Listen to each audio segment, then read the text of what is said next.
Hello and welcome back to Between the Pages, finally.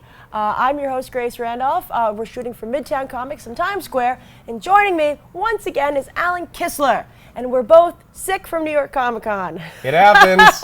I've never gotten sick before. Confluenza. Yeah, I got it.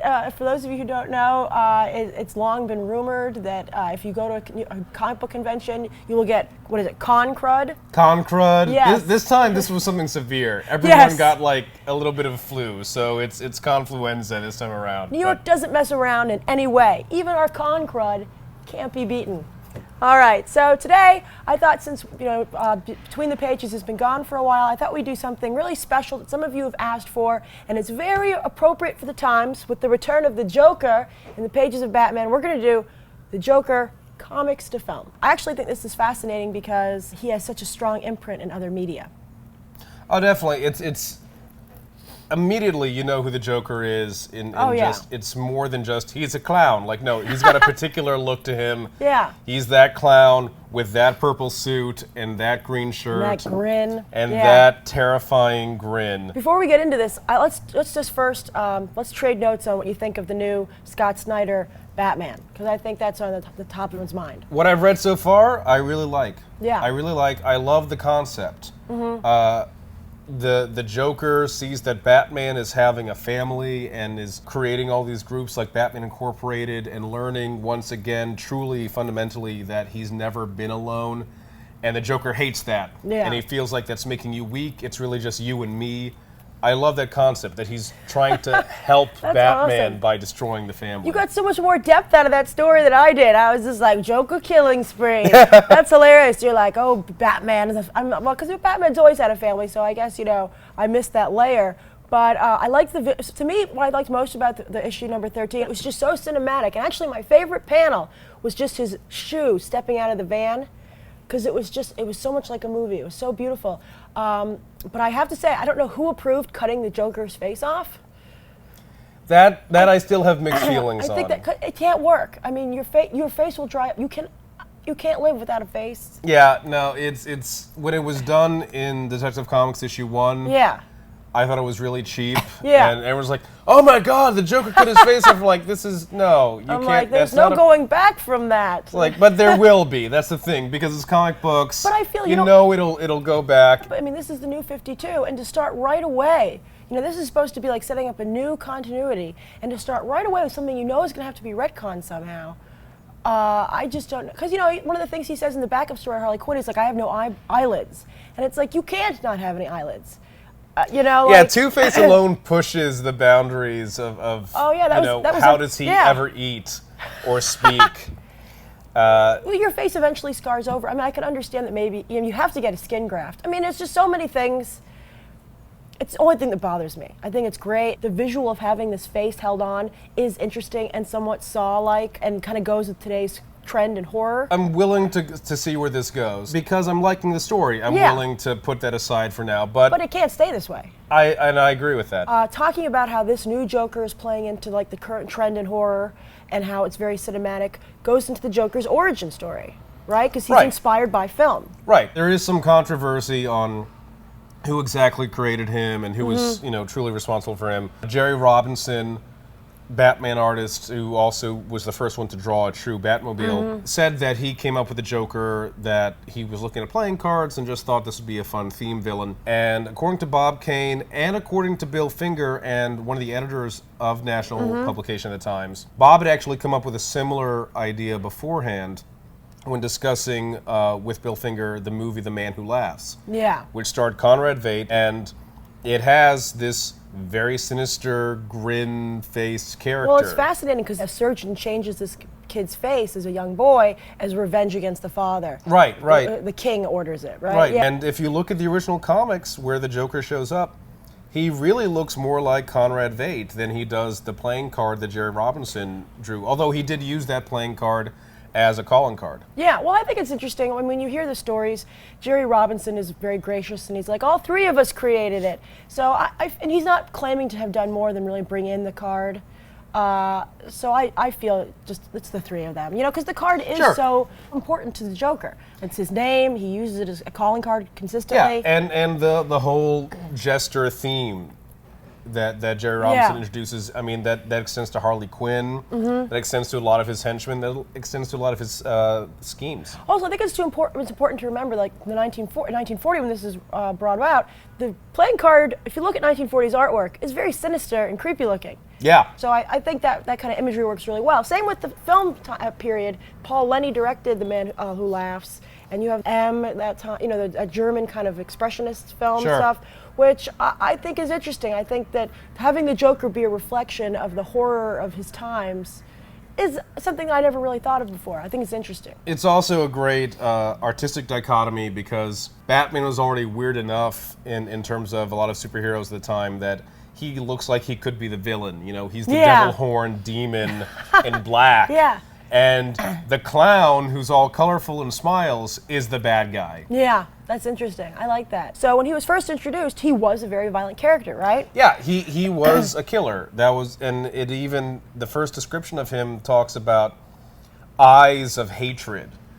And wow. He was a schemer, and he took delight in how intelligent he was in screwing with people and actually warning them ahead of time over the radio, hey, I'm going to kill this guy at midnight, better stop me. And he had already poisoned the guy with a slow-acting poison, things like that. Which Snyder is referencing in Death of the Family. Right, yeah. and it was very self-congratulatory. The schemes weren't so much about humor or gags. He was laughing at us because he was smarter than us, and also his own sick humor. They aren't traditionally funny. Right, exactly. And he was actually first appeared in Batman issue 1, and he was in 2 stories in that issue. And the second story was supposed to kill him. He was originally supposed to die. Yeah. Because he's fighting with Batman and basically falls on his own knife. And he's a murderer. Yeah. Yeah. And so he was going to die. And then the editor suggested, you know what, this guy might have some longevity, and at the last second, they quickly redrew the last panel where he's being taken away in an ambulance, and the medic now says, look, he's breathing, the Joker's going to live. That's great. And what a fateful decision. Yeah, and it became this ongoing thing where each story the Joker would seemingly die, but then Batman wouldn't find the body, and sure enough... Which makes him very much like a horror villain. Yeah.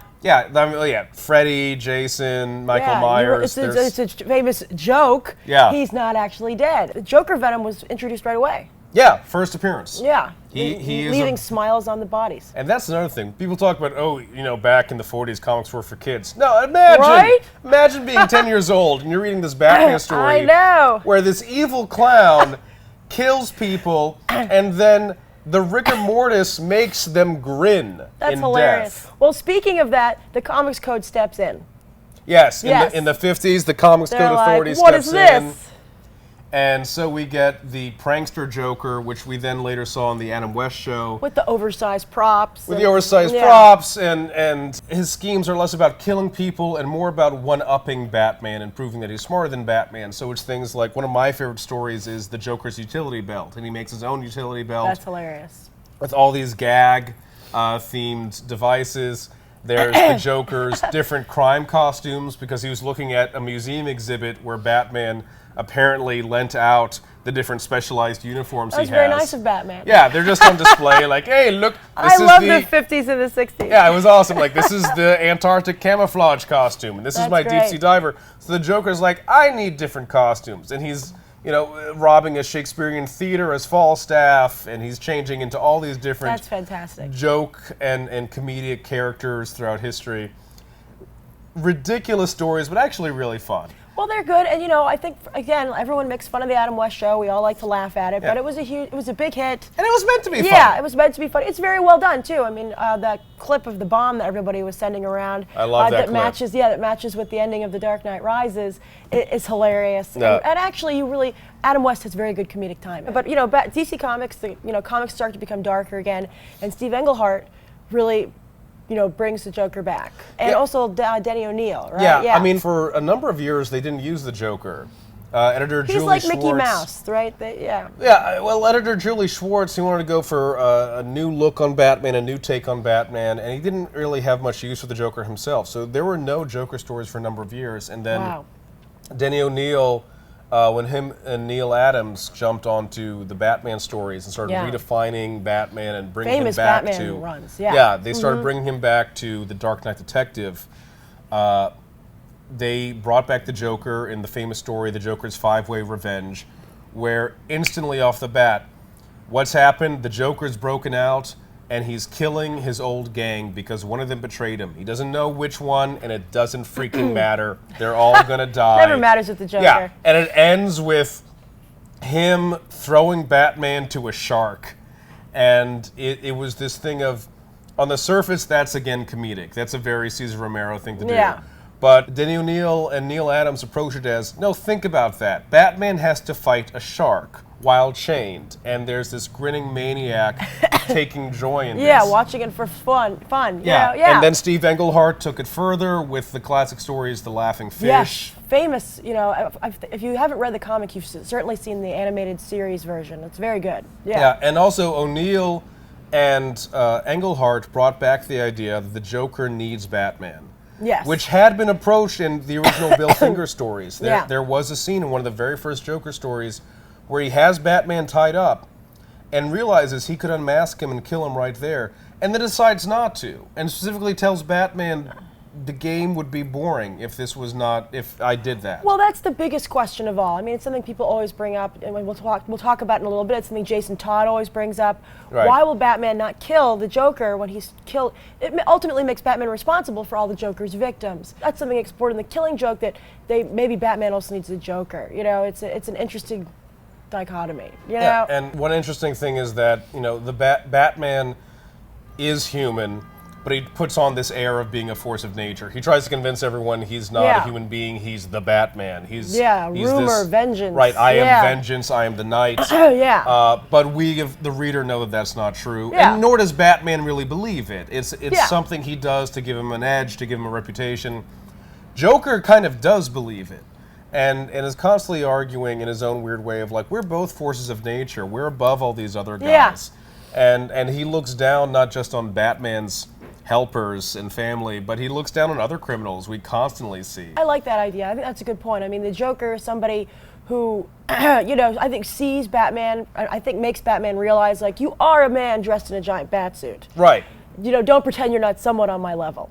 Yeah, absolutely. Which I think is great. Alan Moore really redefines the character again with The Killing Joke. Right. Alan Moore took it to, I mean, the Joker had been killing and doing terrible things for a while, but Alan Moore took it to a much darker personal level. Great story, by the way. You got to read it if you're at all interested in the Joker or Batman. It's one of the major comics to read. Because it's not just he attacks Barbara Gordon. He lets her live, but as a paraplegic, which she has to deal with. Well, and it has nothing to do with Barbara Gordon. Right, she's just in the way. He doesn't know she's Batgirl. Right. It's just to get at Jim Gordon. Right, it's just to get at Jim Gordon and to get at Batman. And then he tries to break Gordon, again, not because he has a particular problem with Gordon, but it's to prove a point to Batman. Yeah. Well, also, the Killing Joke is interesting because it gives the closest thing to an origin story for the Joker. Right, we did get years before the Mystery of the Red Hood in an old comic where basically Batman and Robin were teaching a class in criminology. I love it. They were such public citizens, public servants back then. The university was like, can you teach? I was like, yeah, sure. We got time. We don't do anything during the day. So they were teaching this class in criminology, and Batman brought up, there's one case that constantly bothers me. This guy got away, and he told the kids about this criminal, the Red Hood, who did these robberies, and then one day they faced each other at the Ace Chemical plant next to the Monarch Playing Card Company, and the guy got away and was never seen again, and the Batman couldn't figure it out. And Alan Moore took that story and darkened it and added in the idea that the Joker, like Batman, has lost a family. But unlike Batman, it A, happened when he's an adult. It's a different kind of family he loses. And B, whereas Batman has this tragedy and decides, I will prevent others from experiencing this, the Joker sees a tragedy, experiences it, and decides everything's a tragedy.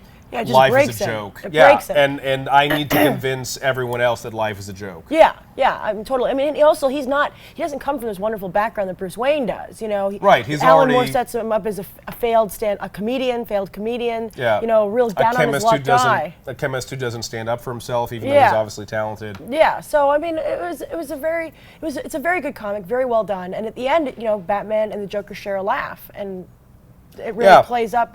You know, you would think, how could Batman ever laugh with this man? And you know, it's very Alan Moore, very interesting, and I think the writers of Batman do a real service to the characters, and that they keep going back and mining this material and bringing it back and further creating the mythos instead of always tearing it down, which is really nice. And what even Alan Moore did that I thought was very cool in that story was, while we are seeing this flashback, the Joker himself later admits he's not sure this is the real story. He sometimes remembers He's it differently. A little crazy, yeah. Right, and you know, if he did have a trauma like this, it's not unheard of that he might reinvent some facts and such. Oh, totally, yeah. So it's still up there if you decide you want it to be a little different, you can believe that. But I think that's the fascinating thing about the Joker. I think he's one of the few characters in comics, maybe even the only major character, who doesn't need an origin story, who you don't No. need to know who he is. No, he is a force of nature. Yeah, he's chaos, and that's why that's one of the reasons why they've made a deliberate move that we never learn his name. Yeah. You know, he is the Joker. Something happened and he became this. Yeah, and who he was before almost doesn't matter. Yeah, it's fantastic. And I think it's a real credit that they've never tried to do that. I mean, I'm sure some suit somewhere is like, oh, what was the Joker like as a child? What was his family life like? Right. Does he have parents? Yeah. No sibling, no family ever pops up for this guy. So as you're saying, in this new A Death of the Family, the Joker is alone. He has no family, you know? So, but it's interesting, more so than his crimes, I think the Joker is so important to Batman because of what the effect and the people he's killed in Batman's universe. So I think there's a couple crossovers that happen with the Joker. I'm not crazy about those crossovers they had. There's Emperor Joker, there's The Last Laugh. I think those were all examples of not really knowing what to do with the character. Oh, it's fun to show how someone's villain can be dangerous to other people, and he can be. And I mean, Yeah. he poisoned Lois Lane in one issue, and that was an all right story. That was good. The world's finest stories are good. Yeah. Right, but the thing is, it just works so much better if Yeah. you just focus on him and Batman, because they are meant to be there together. Totally. So let's talk about, well, the first thing he does is Barbara Gordon in Killing Joke. Right. She becomes paralyzed. She has to give up Batgirl. She becomes Oracle. But he's also famous for Jason Todd. Yeah, just a year later. Yeah, wow.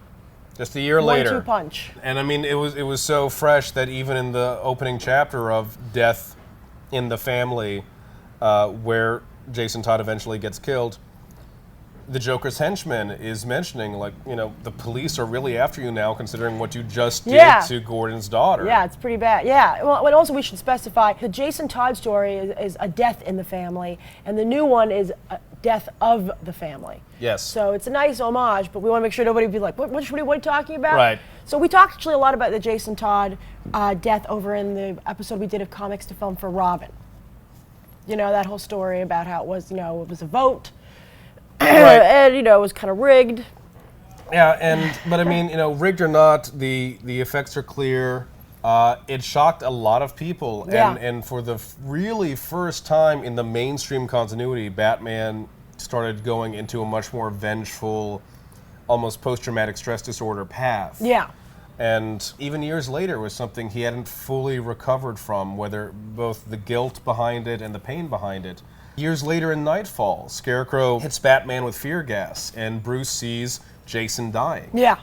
I mean, it's actually become like, you know, one of the most iconic things the Joker's ever done. And I think it also creates a special dynamic between him and the Robins. It's always going to be there. Look for it in Death of the Family. I know that they're really playing up the fact that Damian is going to meet him, so there's Right. some great stuff. And Damian's already beaten the Joker with a crowbar. So Yeah. I thought it was fantastic. Which was pretty great. And then also, he also ended up in a no man's land killing Sarah Gordon. Yes. Jim Gordon's second wife. Yes. I And remember that still. That was really good. That was rough, and interestingly, he didn't laugh when he Yeah. did it. He didn't even smile.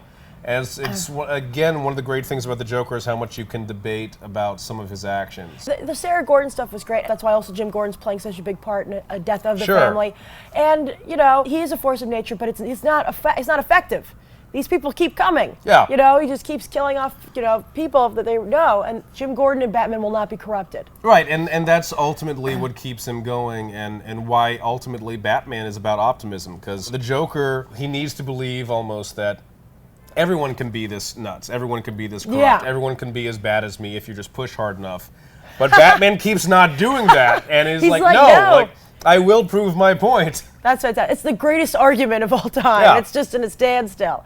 And also, Jason Todd comes back, and he takes on the guise of the Red Hood, which I think is fascinating. Well, first thing, he comes back, and he's really ticked off that Batman didn't avenge him.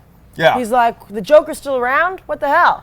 He beat me to death with the crowbar when I was a kid. And also, the Joker, when he discovers that he's the Red Hood, he thinks it's a great joke. Yeah, and it's interesting that Jason's choice of becoming the new Red Hood, it's like, on one hand... A much cooler Red Hood, by the way, I might add. On one hand, you're referencing the guy who killed you by using his old identity. On the other hand, it's kind of another screw you to Batman, because you're now symbolizing two failures on Batman's part. If you decide to blame Batman for the Joker's chemical bath creation. Yeah, and I think that it's interesting, though, because I think, let's move into the New 52. They for all that I just said about, going back and referencing, they have changed some very fundamental things. And one I was surprised was Jason Todd. Yeah, the Scott Zero Lobdell issue. wrote a different origin for him in Red Hood and the Outlaws, issue 0. A very different origin story. Basically, if you haven't read it, it created the idea that the Joker orchestrated the entire thing. He orchestrated Jason Todd becoming Robin, he orchestrated his death, he orchestrated his return, and he set the whole thing up. And I prefer the happy coincidences that happened in the original version, because that's exactly Joker's point about life, about it being a giant joke. Joker's not a criminal mastermind in that sense. He's not a puppeteer, a puppet master. He's not someone who does schemes that take years to pay off or months to pay off. Sometimes really. they do, but he's like, oh, how awesome. But also the thing is, and it's funny that this would be around Jason Todd, because one of my favorite lines in the Red Hood story arc when Jason Todd comes back. Great story. I prefer this comic to the movie, by the way. The Joker, when Batman is trying to figure out, are you behind this Red Hood character, the Joker points out, do you think I would do something this messed up and personal to you and not let you know that it was me who was doing it? Yeah, that's fantastic. And that to me is ultimately why I can't buy into this new origin story. I'm just, in my head, this is the Joker lying to whoever he's speaking to. I hope so. The Joker's just take totally the credit, lying. maybe. Because it doesn't make sense on so many levels. The Joker is a force of corruption. Yeah. And why would you take a street kid who's corrupt and give him over to Batman, who might improve him, only to then kill him? Like that. Also, too many variables. It's not that funny. It's not funny at all. Yeah. And again, it's the coincidence is funny. That's what makes it funny. If you plan it, it's like, it's not funny then. So let's go into, so that's what we've caught up in the comics. Let's talk other media, because he's just as powerful in other media.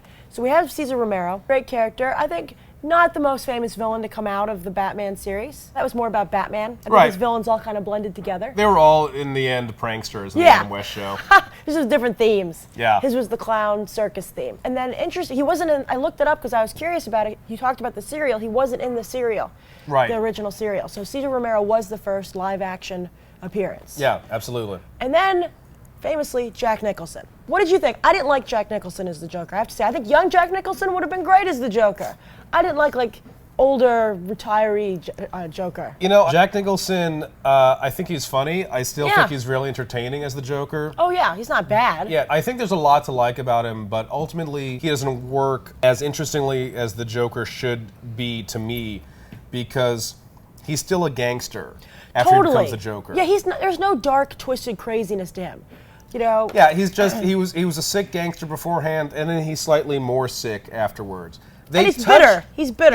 Yeah, they touched on a couple things that I thought, if you made this a stronger element in the film, I would love it. Like, he describes himself as a homicidal artist, or a homicidal performance artist. That would have been great, but it's only in dialogue. Yeah, that was only in dialogue. It didn't really go further. I mean, you have the brief 3-second reveal of he scarred his mistress. Yeah. But it didn't quite work. In the end, he's still, what is he doing? He's attacking mob bosses. He's cheating people out of money. He's scaring some people. And his intention at the end of the film, as we see with the helicopter escape, is to retire, is to take money and retire, as many criminals want to do at some point. And Batman's just kind of in his way. There's no personal vendetta there. Well, I think also the movie plays so much on him just being Jack Nicholson and remembering Jack Nicholson's persona from films like The Shining and stuff, which, by the way, was much closer to the Joker. You know, that yeah, I mean, that kind of madness. I think that and if you just look at the script and the story, like you're saying, it's not there. If you had a different actor at those same lines, it wouldn't be. It would be even less like the Joker. Yeah. But my biggest problem actually is that they tried to change it that he killed the Waynes. That I really disliked. Yeah. No, I didn't like that either. It didn't ruin the movie for me, but I didn't like it. I think arguably more iconic and more influential on the character than Heath Ledger is Mark Hamill. I agree entirely. Yeah. Mark Hamill is my favorite Joker. He is the Joker. Yeah. To the point where anytime anybody else voices a Joker character, people are like, what's this? I used to say he was almost my favorite Joker because the fact was they couldn't let him be too violent or too crazy in the animated series because it's a kid's cartoon. But then he got to do Batman Beyond: Return of the Joker. Oh my God. And that to me, I'm like, we finally got it. Here's the Joker. And then he continued in the video games Arkham Asylum and Arkham City. I'm like, now Mark Hamill is truly playing the Joker. Those two video games and the Batman Beyond movie, I'm like, that's it. That's he's just so perfectly the Joker. Well, let's go through, so the Batman animated series, fantastic. Joker episodes are some of my favorite. Mark Hamill does a fantastic job, and it introduces Harley Quinn. It does give him something of a family. But what I loved was there was a hate relationship there. Like, he kind of hated that Harley was such an effective helper at times. Oh yeah, the mad love story was great. Yeah, I mean, he really at times much would have preferred if she were just gone or if she were a silent weapon. Yeah, I mean, like, I think there's always the question, is the Joker attracted to Harley or not? I think that Harley is fun when she's there. It's, he goes in and out of interest with her. Harley doesn't leave because she's, obsessed with him. Sure, absolutely. The voice work for her also is fantastic. Oh, Arlene Sorkin's fantastic. Yeah, it's just, as you said, the Batman Beyond, Return of the Joker story. So good. I think that the flashback is what's the best. Yes. And it is on par with Jason Todd and Barbara Gordon's incidents. And what happens is, do you want to explain what happens? Well, basically, they were coming up with their own idea of kind of their own killing joke, that at some point the Joker did something terrible involving one of the Robins, and it haunted Batman to this day. And in their version of events, the Joker kidnaps Tim Drake. Because Harley wants a baby. Because Harley wants a kid. But she doesn't want to have a kid. Right, and the Joker decides, well, you always have a few extra kids lying around. You always get the kid sidekick. I deserve a Joker Jr. And through what seems to be torture and just, God knows what chemical agents he was doing. Wonderfully dark. Yeah, he turns him into a mini Joker who doesn't seem entirely aware of his surroundings. He's just warped this kid. And then there's another reveal that, let's not ruin it. Yeah. We'll leave something for you to be surprised with, but if you can find that animated show... Get the director's cut. Definitely. Don't get that watered-down crap. No, director's cut is the way to go. Then again, you get into some more generic Joker stuff with Brave and the Bold and, the Batman, Right, and again, those were for different audiences also. The Batman on WB was meant to be more kid-friendly, and they really try to take a different take on certain things. So their Joker, he's almost like Rastafarian, right? I mean he initially he's more of a nut job again, and he initially is portrayed in this multicolored straitjacket, and it wasn't until later they're like, he works better in a suit. But he's got like almost a simian build to him. It was a very different take on the Joker. He has no shoes, he's always climbing around a lot. Yeah, I mean, I think if it had been its own character, it might have worked. But when you think of it in comparison to the Joker, you're like, what are you doing? It's not broken. Yeah, exactly. And then Batman the Brave and the Bold, because they were kind of merging between the 90s animated series and the old school 50s, 60s comics. You had this other Joker who was kind of more of a prankster. Yeah. A little bit darker at times. Like, he did clearly try to kill Batman at times. And then the video games come back, and of course everyone was like, bring back Conroy and Hamill. Kevin Conroy voices Batman. And instant hit with Arkham Asylum. So good. Yeah. Fantastic Really stuff. well done. Harley Quinn comes back with Arlene as well, and then Arkham City. again, very well done. But around those video games, you have Heath Ledger, which really was amazing work. Fantastic. Yeah. Fantastic. Someone brought up a criticism to me one time, and it has been itching in my brain since she brought it up. Let's hear it. My friend Ginny McQueen brought this up. Great cosplayer, check her out. She was saying that she couldn't get totally into Heath's Joker because he wasn't having as much fun or being as funny as previous incarnations she'd seen. And now when I think about it, I can see her point, because he is funny, but he's kind of acting like he's not aware of it at times, like he's not aware that what he's doing is funny. That's a good point. Whereas, whether you're talking about Jack Nicholson or Mark Hamill or the majority of the comics, theater. That doesn't mean I think any less of his performance. I think it was a brilliant performance. Yeah, and it got him the Best Supporting Actor Oscar posthumously. But I think that you're right. If they had been able to continue with him, if he had not tragically passed away, you do wonder where the character would go from there. Yeah. I mean, this is a character that is going to burn out. If he doesn't reach his goal, what's he going to do? This isn't a prolonged game with that version of the Joker. I think he's a great character in that movie. My favorite sequence is when he's trying to take over the police convoy.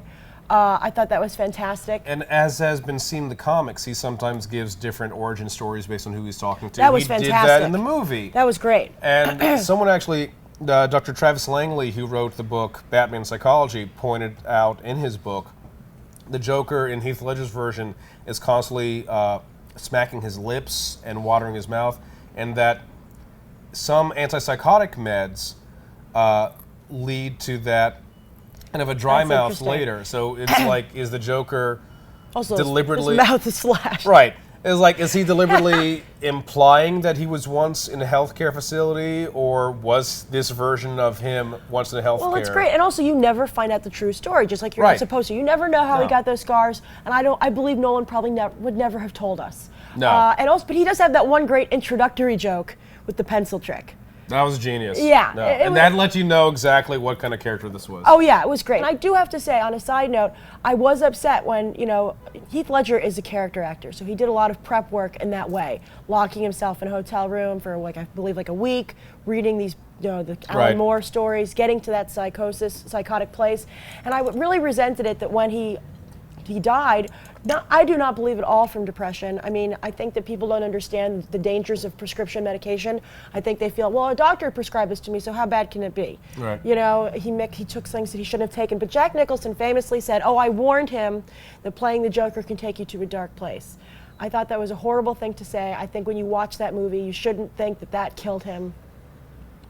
I think it was just a horrible, unfortunate, tragic situation, and I don't think you should let the performance be marred by thinking he was irresponsible or he couldn't handle it, like it broke him. It was just a great last performance. No, it is a wonderful performance. And I think that I do not know who will be able to take that role on again, unless they drastically change the character. Yeah, you're gonna have to leave it alone for a while.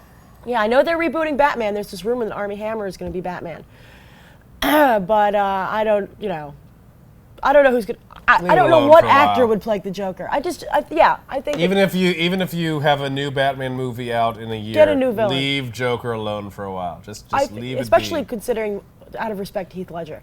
And I know a company might be like, well, we can't have our major character villain hijacked, but you do.